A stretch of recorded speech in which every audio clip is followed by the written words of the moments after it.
Hi, I'm Rick Kahler. Thanks for joining me.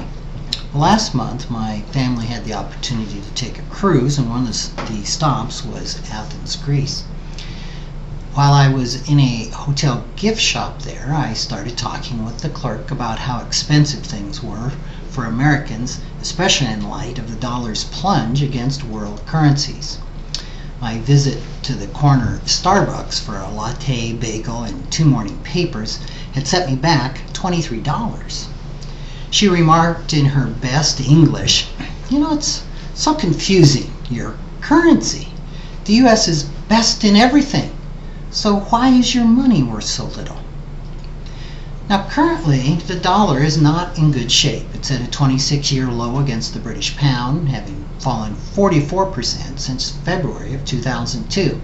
It's at a 30-year low against the Canadian dollar and an all-time low against the euro. I associate weak currencies with weak countries and strong currencies with strong countries. Why then has the greatest economy on earth watched its net worth as a nation decline by nearly 50% since 2000? If America is still the best in everything, as the clerk says, the current weakness in our currency is probably just temporary. 10 years from now, we may see the dollar once again strong on a global basis. But what if we are no longer the best in everything? What if our falling dollar is the beginning of a new trend?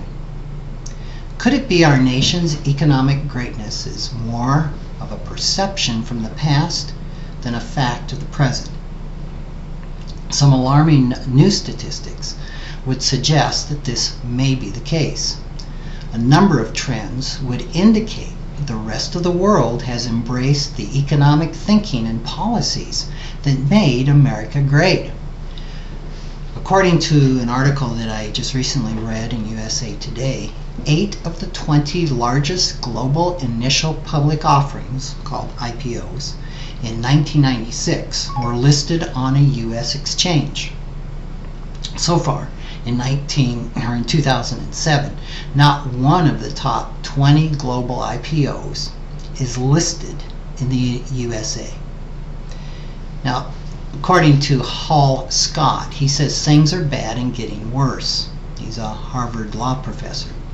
He blames the trend on the regulatory environment and excessive litigation risk that we have in the United States.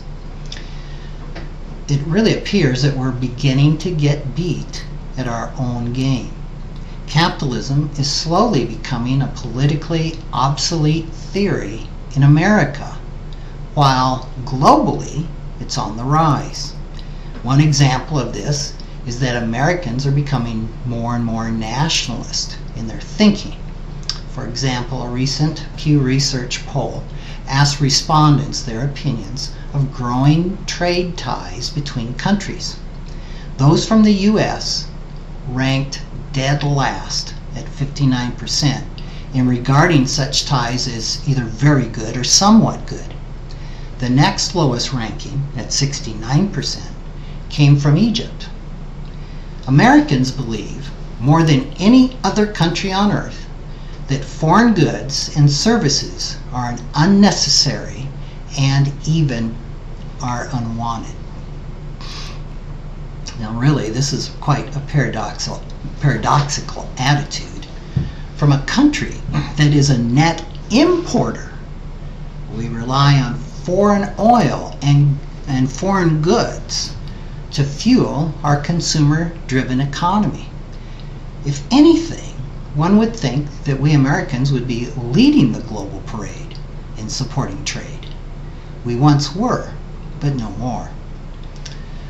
So it probably should come as no surprise that when the Pew survey asked if trade with foreign companies had a positive impact on a country, only 45% of Americans answered positively.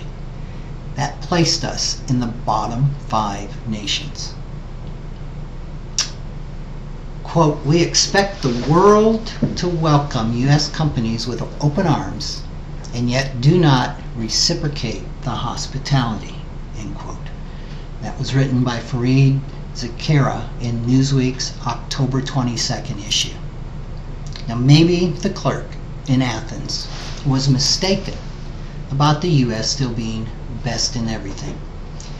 If so, I hope we quickly wake up to the fact so we can do something about it. Unfortunately, social anthropologists tell us it takes 15 years for a society to integrate the recognition of a change. My fear is we're in for a rough ride before we begin to regain our economic strength. Thanks for joining me.